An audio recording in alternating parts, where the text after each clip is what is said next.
तुम्हें कितनी बार मना किया रूम से बाहर निकलने के लिए? तुम अपने डैड की बात सुनते क्यों नहीं हो? डैड, आखिर मैंने आपको ढूंढ ही लिया।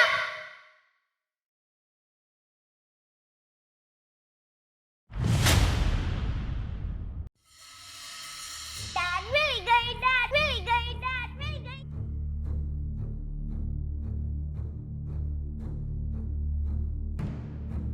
आखिर आर्यन को हो क्या है?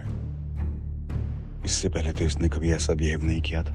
डैड मिल गई, डैड मिल गई, ये डैड मिल गई। क्या हुआ तुम्हें? तुम ठीक तो हो ना बेटा? हाँ, आज तो मैं बहुत ही ठीक हूँ डैड। रोहित हैरान हो गया था। हमेशा चुपचाप रहने वाले आर्यन को आज हो क्या गया था? इस बच्चे में चेहरे के सिवा कोई गुण नहीं था जो आर्यन से मेल खाता हो। रोहित फिलहाल ऐसा कुछ नहीं करना चाहता था जिससे आर्यन पर कोई स्ट्रेस हो। बेटा रूम में चलें? तुम्हारे खाने का टाइम हो गया ना? तुम्हें भूख भी लगी होगी? हाँ, भूख तो मुझे बहुत लगी है। आज तो मुझे पिज्जा खाना है डैड। आज तक कभी आर्यन ने सामने से कोई चीज की डिमांड नहीं की थी, फिर आज अचानक पिज्जा की डिमांड। रोहित आर्यन को ऐसी कंडीशन में उसे किसी चीज के लिए मना करके उसकी मानसिक स्थिति और बिगाड़ना नहीं चाहता था। हाँ शेफ, हमारे होटल का बेस्ट पिज्जा रेडी करो या हम लोग नीचे आ रहे हैं। सारे रास्ते टैक्सी में अनिका खिड़की के बाहर देखते हुए ये सोच रही थी कि आखिर उसके पापा किस जन्म का बदला ले रहे थे उससे। क्यों उन्होंने अनिका से उसका बेटा छीना? कहाँ होगा उसका बेटा?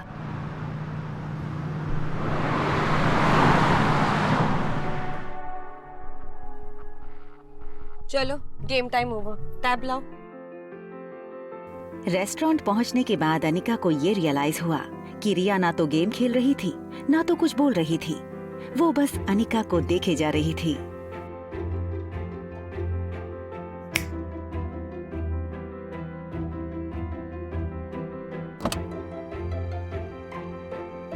चलो आज टेबल मैं चूज करूंगी। रिया ने ऐसा टेबल चुना जहाँ से लिफ्ट का दरवाजा ठीक से दिखाई दे। उसे अपने दोस्त को पहचानना था, ये वाला। जो ब्लैक जीन्स और ब्लैक टी शर्ट पहने लिफ्ट से निकलेगा। नहीं नहीं, आप यहाँ मत बैठिए, वहाँ बैठिए। आर्यन का ऐसा बर्ताव रोहित ने पहले कभी नहीं देखा था।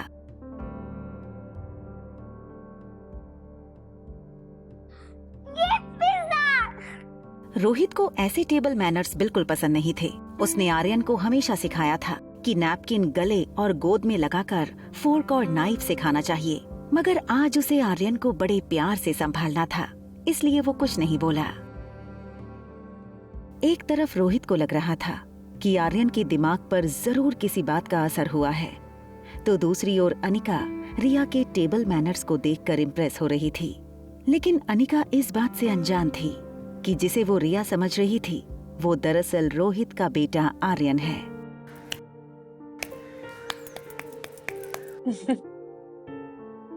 अचानक अनिका की नजर रिया की आंखों पर पड़ी। आर्यन की आंखें हमेशा थकी हुई और कमजोर लगती थीं, इसलिए अनिका ने अपनी पर्स से एक आईना निकाला और आर्यन को दिखाकर बोली, ये तुम्हारी आंखों को क्या हो गया है? ये देखो, ये सारा दिन ना गेम खेल खेल के ही होता है। Why don't you listen to your mom? Mom, I will listen to you. हमेशा बिंदास रहने वाली रिया को इतना शांत देखकर अनिका को उसकी चिंता हुई। अनिका उसके जवाब से संतुष्ट नहीं थी। उसे पता था कोई तो बात है जो हमेशा मस्ती में रहने वाली रिया आज इतनी शांत थी। Is everything all right? अगर सब कुछ ठीक है तो फिर ये आंखें इतनी थकी थकी सी क्यों है? इतनी छोटी सी हो गई हैं। और आज इतने चुप से क्यों हो? I am fine. In fact, आज मैं बहुत खुश हूँ mom. Can I call you mom?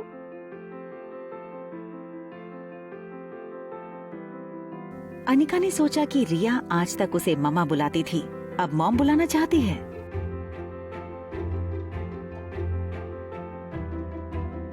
तुम मम्मा बोलो या मॉम बोलो, हूँ तो मैं तुम्हारी माँ। सचमुच? I love you, Mom.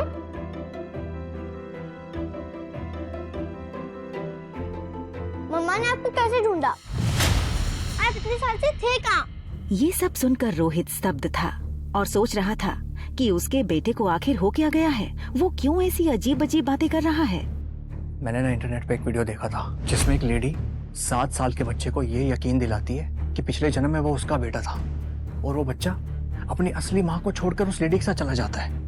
वो सामने वाली ब्यूटीफुल सी दीदी, उनसे मिलने के बाद आर्यन का बिहेवियर काफी चेंज हो गया। ना चाहते हुए भी धीरे धीरे उसे सनी की बात सच लग रही थी। कहीं उस अनिका ने आर्यन पर जादू तो नहीं किया। मारवा ग्रुप की 22 कंपनी स्टॉक एक्सचेंज में लिस्टेड थी। मनाली में इंटरनेशनल लेवल की एक आधुनिक मल्टी स्पेशलिटी हॉस्पिटल थी। इतना बड़ा एम्पायर होने के बावजूद रोहित को अपनी पूरी लाइफ 1 सेकंड में फीकी लगने लगी थी।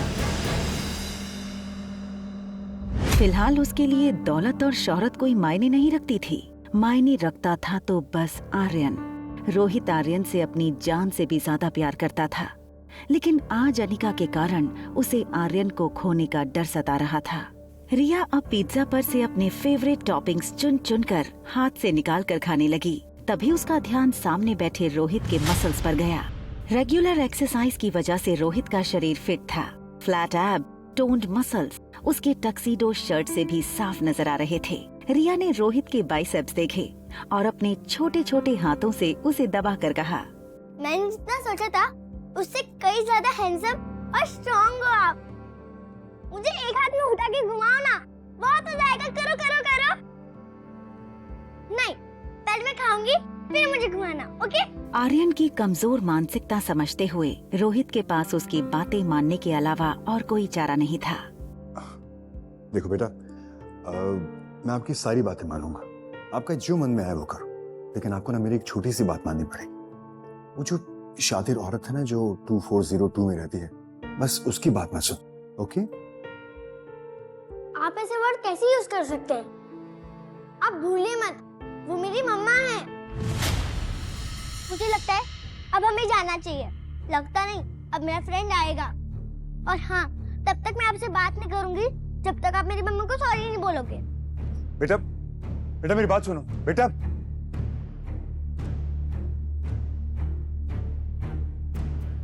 रोहित ने देखा कि आज आर्यन की बातों में, उसकी चाल में एक अलग ही कॉन्फिडेंस था।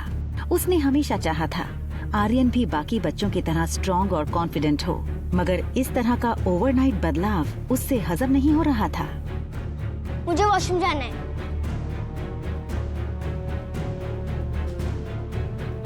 वेट, आप अंदर नहीं आ सकते। आप जानते हैं ना?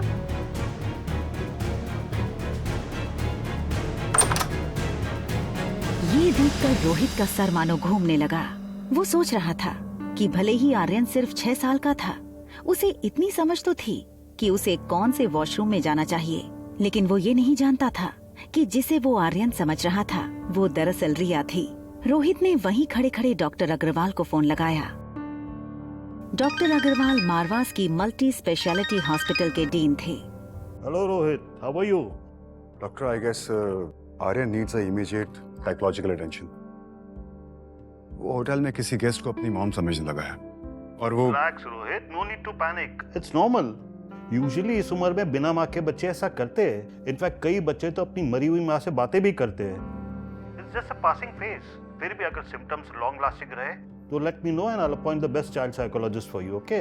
Okay doctor, thank you. ठीक उसी वक्त अनिका आर्यन को लेकर मेन एंट्रेंस से आई। आर्यन ने पीछे से पापा को पहचाना। उसे पता था कि अगर पापा ने आर्यन को उसे किसी अजनबी के साथ बाहर से आते देख लिया तो उसकी खैर नहीं। इससे पहले कि रोहित उनकी तरफ मुड़ता, आर्यन अनिका के पीछे से स्टेयरकेस के रास्ते ऊपर चला गया। रोहित किसी की भी परवाह किए बिना अनिका पर टूट पड़ा। क्या चाहिए तुम्हें? क्यों कर रही हो मेरे बेटे के साथ ऐसा? देखिए, आई थिंक आपको कोई ना गलतफहमी कितने हुई है। पैसे चाहिए तुम्हें? जितने तुमने सोचे नहीं होगे उससे कहीं ज्यादा मिलेंगे, लेकिन हमसे दूर रहो। बस हाँ, अब इसके आगे कुछ मत बोलना। क्या ना बोलूं? तुमने मेरे बेटे की हालत देखी है? और आप मेरे बेटे के सामने जो बकवास कर रहे हैं, आपको समझ आ रहा है उस पर क्या असर पड़ेगा? हाँ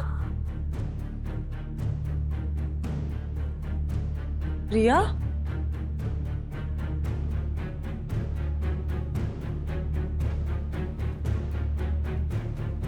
आपने अभी मेरी बेटी को देखा जो अभी मेरे साथ आई थी, वो ब्लैक कलर का? आपने देखा अभी एक छोटी सी लड़की आई थी, ये मेरे साथ साथ में छोटी सी, वो कहाँ चली गई? आपने? रोहित समझ नहीं पा रहा था कि ये सब अनिका का दिखावा था या सचमुच उसकी बच्ची खोई थी। बेहद घबराई अनिका बार बार फोन लगाने लगी। वहाँ आर्यन टॉप फ्लोर पर अपने कमरे का दरवाजा नॉक करने लगा। कुछ देर बाद जब सनी ने दरवाजा खोला तो आर्यन को बाहर देखकर वो यकीन नहीं कर पाया। उसे डर था कहीं रोहित ने आर्यन को कमरे के बाहर देख लिया तो आर्यन के साथ साथ उसकी भी खैर नहीं। अरे तुम बाहर कब गए?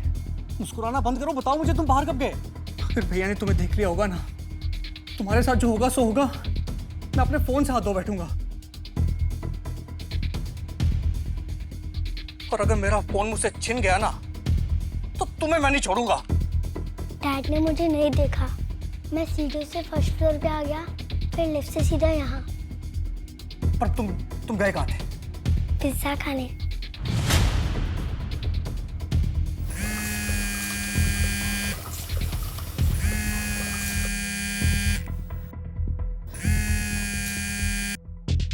हाँ हेलो मम्मा, मम्मा मैं वॉशरूम में हूँ। रिया की इतनी बात सुनकर अनिका की जान में जान आई। रिया,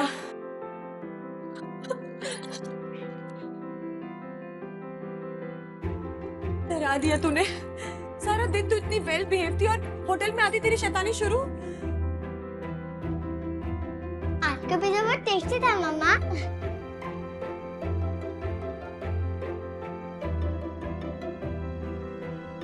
ठीक है, फिर ले जाऊंगी, पर ऐसा मत करना।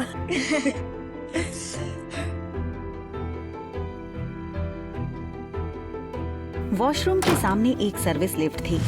अनिका नहीं चाहती थी कि मेन लिफ्ट के सामने रिसेप्शन के पास खड़ा रोहित रिया के सामने फिर वो सब बोले जो उसने अभी अभी कहा था। सनी ये सुनकर परेशान था कि आखिर आर्यन पिज्जा किसके साथ खाकर आया।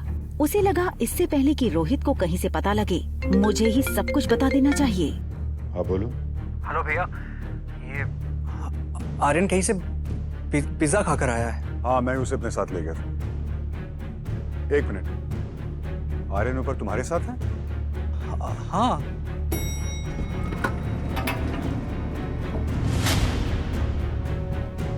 ठीक है मैं ऊपर आता हूँ। ओके।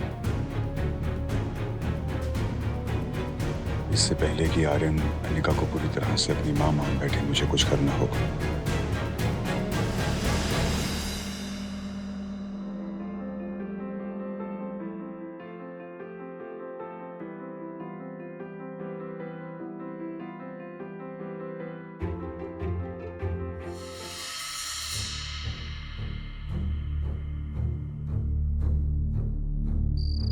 रात के 11 बज चुके थे।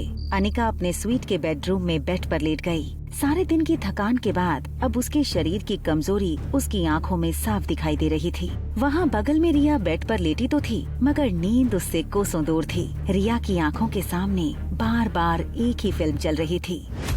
रिया, मम्मा और डैड घूमने गए हैं और रिया डैड के कंधों पर बैठी है। मम्मा कितना अच्छा होगा ना जब आप और डैड दोनों साथ रहोगे, है ना? अनिका की कच्ची नींद अब गहरी हो चुकी थी, इसलिए उसने रिया की बात नहीं सुनी। रिया ने मम्मा को डिस्टर्ब न करने का सोच के उसे हक कर लिया। अपनी आंखें बंद की, ये सोचकर कि शायद नींद आ जाए। वहाँ आर्यन की भी हालत कुछ वैसी ही थी, खुली आंखें और नींद गायब। आर्यन अपने कमरे में हमेशा डैडी के साथ सोता था, मगर आज उसके साथ थी मॉम के साथ बिताए वक्त की स्वीट मेमोरीज। दोनों बच्चों की आंखों से नींद गायब थी, लेकिन दोनों के पास अब एक उम्मीद थी। ये उम्मीद कि बहुत जल्द हम मम्मा एंड डैडी के बीच सोएंगे। आगे की कहानी जानने के लिए देखें अगला एपिसोड सिर्फ पॉकेट FM के YouTube चैनल पर। और एक लड़की को देखा तो के सारे एपिसोड को सुनने के लिए डिस्क्रिप्शन में दी गई लिंक से डाउनलोड करें पॉकेट FM ऐप।